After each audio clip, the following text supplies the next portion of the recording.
నమస్తే. Welcome to our channel. నేను సిరి. హైదరాబాద్ నగరంలో మొత్తం 1300 రౌడీ షీటర్లు ఉంటే అందులో 250 మందికి డ్రగ్స్ టెస్ట్ చేస్తే అందులో మొత్తం 190 మందికి పాజిటివ్ వచ్చింది. అసలు ఏం జరుగుతుంది?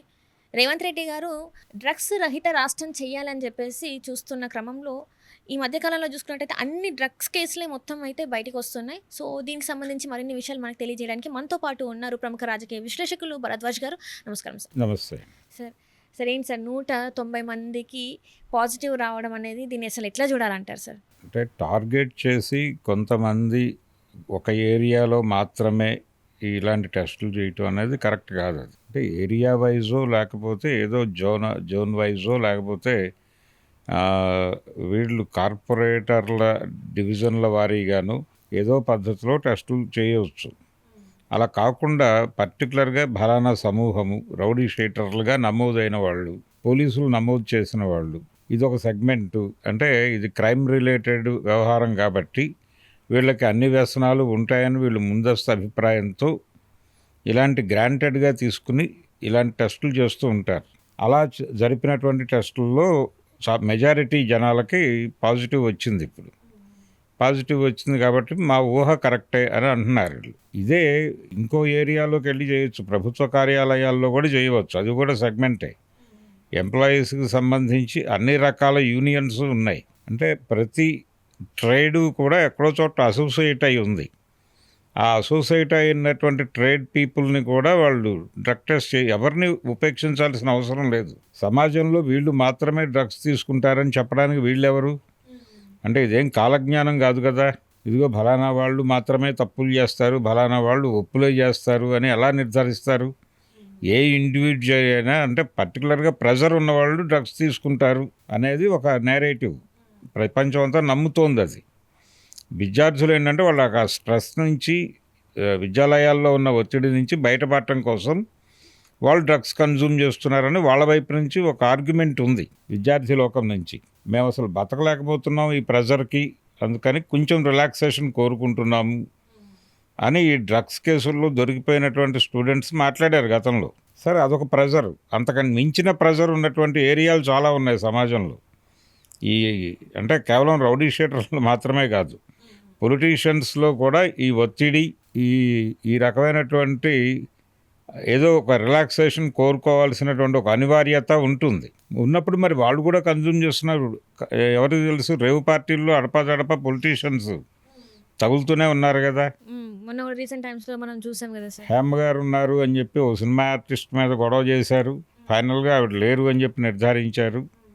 అలాంటి రేవు పార్టీల్లో దొరికిన పొలిటీషియన్స్ గురించి ఎందుకు మాట్లాడుకోదు ప్రపంచం?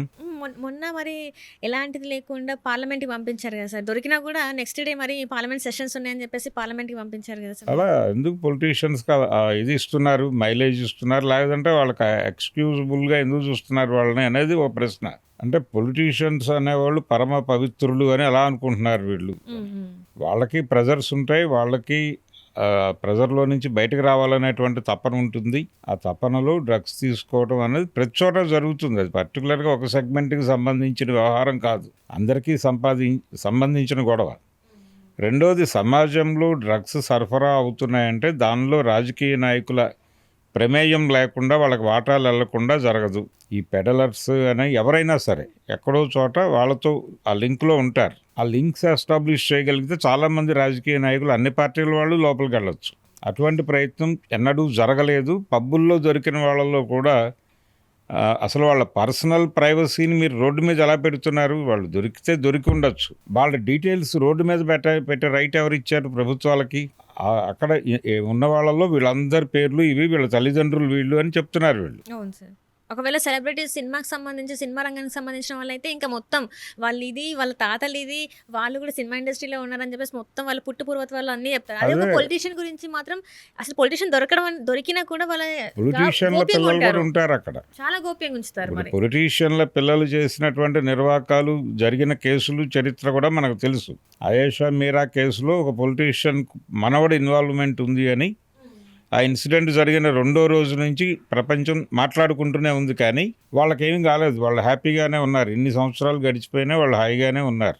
ఎవరి మీద ఏ రకమైన ఇబ్బందికరమైన పరిస్థితుల్లోనూ కేసులు నమోదు కాలేదు, వాళ్ళు హ్యాపీనే. అలాగే ప్రత్యూష కేసులో కూడా పొలిటికల్ ఇన్వాల్వ్మెంట్ ఉంది అనేది అందరూ మాట్లాడుకున్న విషయమే. వాళ్ళకి ఏమీ కాలేదు. వాళ్ళు వేరే దేశాల్లో కూడా స్థిరపడిపోయారు, దేవేంద్ర గౌడ్ గారి తాలూకా పిల్లలు. సో వాళ్ళు హ్యాపీనే.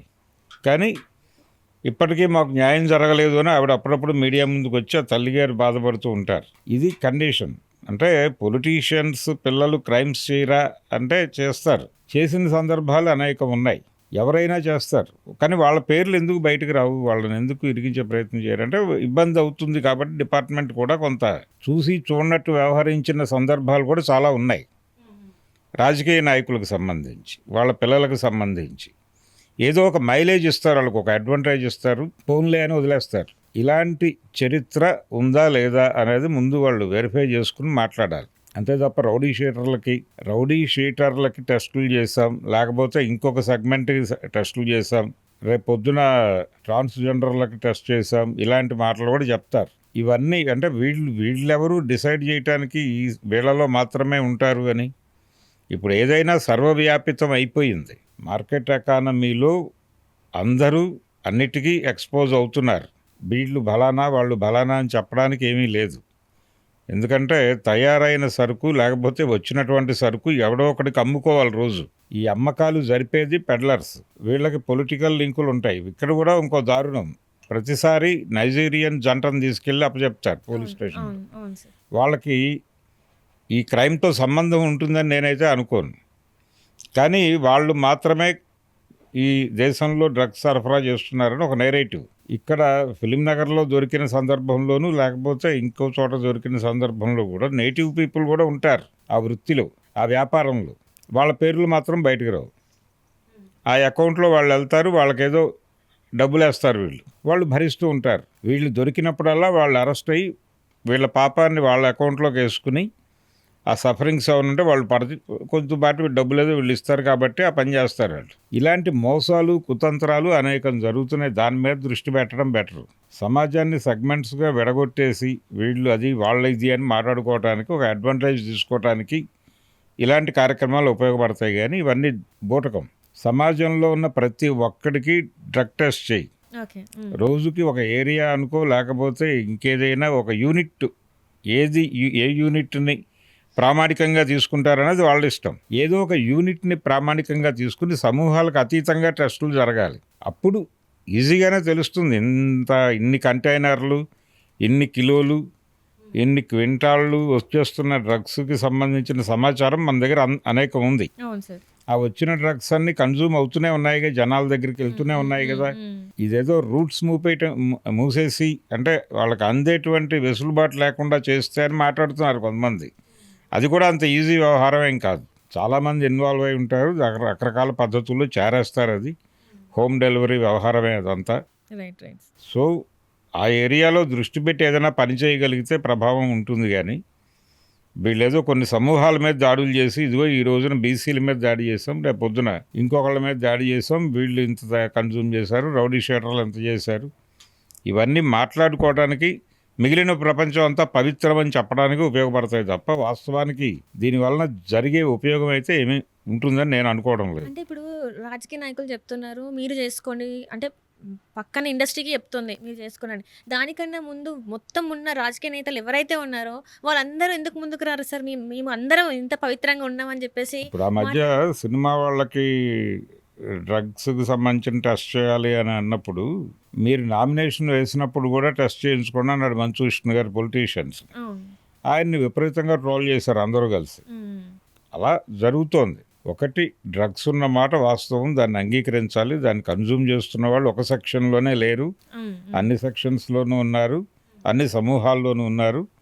దీనికి ఉన్నటువంటి ఈ వాస్తవాన్ని గుర్తించి దాన్ని ఎలా కంట్రోల్ చేయాలో అలా కంట్రోల్ చేయగలిగితే సమస్య పరిష్కారం అవుతుంది. అలా కాకుండా మేమేదో మాకు అంతా తెలుసు అన్న పద్ధతిలో పెడితే సమస్య పరిష్కారం కాదు, కానీ పరిష్కారం అయినట్టుగా కనిపిస్తుంది అంతే.